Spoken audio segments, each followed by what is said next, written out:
5 साल बाद न्यूज़पेपर में छपे रानी के इंटरव्यू को पढ़कर दिग्विजय को लगा तगड़ा झटका और यहीं पर आएगा सीरियल पॉकेट में आसमां में जबरदस्त ट्रैक। जी हाँ दोस्तों, अब शो के अपकमिंग ट्रैक में अब आप देखेंगे कि जहां रानी और दिग्विजय का रिश्ता अनीशा की घटिया साजिशों का शिकार हो जाता है, तो वहीं उन दोनों का प्यारा सा रिश्ता टूट के बिखर जाता है। जहाँ रानी अपने पीछे दिग्विजय और सारे रिश्ते को छोड़ आती है और अपनी जिंदगी की नई शुरुआत अपनी छोटी सी प्यारी सी बेटी के साथ करती है, तो वहीं रानी दिग्विजय से कोसों दूर चली जाती है क्योंकि वो अपनी बेटी पर दिग्विजय का साया तक नहीं पड़ना देना चाहती।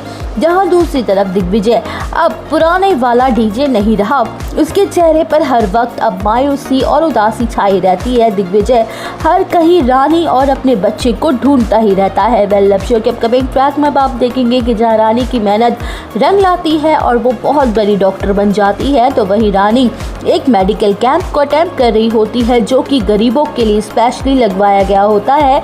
जहां रानी बड़े ही सेवा भाव से गरीबों की इलाज कर रही होती है, तो वहीं डॉक्टर के साथ साथ सभी पेशेंट्स रानी की जम के तारीफ कर रहे होते हैं। जहां मीडिया वाले मेडिकल कैंप की कवरेज के लिए वहां आ जाते हैं और रानी का इंटरव्यू लेते हैं और उससे कई सारे सवाल पूछते हैं कि डॉक्टर रानी, आप पिछले 5 सालों से लगातार इस कैंप का हिस्सा बन रही हैं और रात दिन इन गरीबों की फ्री ऑफ कॉस्ट सेवा और इलाज कर रही हैं। वाकई आपकी मेहनत काबिले तारीफ है, जो आप अपने काम के साथ साथ अपनी छोटी सी बच्ची को न सिर्फ पाल रही हैं बल्कि उसकी अच्छी परवरिश भी कर रही है। हम आपके इस डेडिकेशन के पीछे की इंस्पिरेशन को जानना चाहते हैं।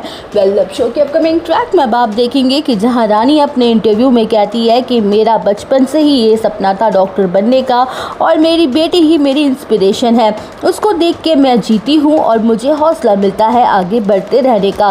पता नहीं कुछ लोगों को बेटियां बोझ क्यों लगती हैं, पर मेरी बेटी ही मेरी इंस्पिरेशन है और सक्सेस की है। तो वहीं रानी का ये इंटरव्यू न्यूज़पेपर में छप जाता है, जहां अनीशा के हाथ न्यूज़पेपर लग जाता है और उसमें रानी की फ़ोटो और इंटरव्यू को देखकर अनीशा के होश उड़ जाते हैं। तो वहीं अनीशा तुरंत ही उस आर्टिकल को फाड़ के डस्टबिन में फेंक देती है क्योंकि वो नहीं चाहती कि दिग्विजय या किसी भी घर वालों को रानी के बारे में कुछ भी पता चले। जहां दिग्विजय अपने कमरे में अपनी फाइल ढूंढ रहा होता है कि तभी उसकी नज़र गिरे हुए डस्टबिन पर पड़ती है। तो वही दिग्विजय जैसे ही डस्टबिन को उठा के रखता है कि तभी उसकी नज़र डस्टबिन में पड़े न्यूज़पेपर के टुकड़े पर पड़ जाती है और वो सोचता है कि ये न्यूज़पेपर किसने फाड़ा है और ये तो आज का ही लग रहा है। जहां अनीशा उसे रोकती है लेकिन फिर भी वो उसे उठा ही लेता है और देखता है कि उसमें तो रानी के साथ साथ उसकी बेटी की भी फ़ोटो और इंटरव्यू छपी है। तो वही दिग्विजय इमोशनल होते हुए रोने लगता है और रानी को अपनी बेटी को ढूंढने के लग जाता है। जहां दिग्विजय ने आज तक अनीशा को नहीं अपनाया होता क्योंकि उसे भी पता है कि ये सब कुछ अनीशा की वजह से ही हुआ है।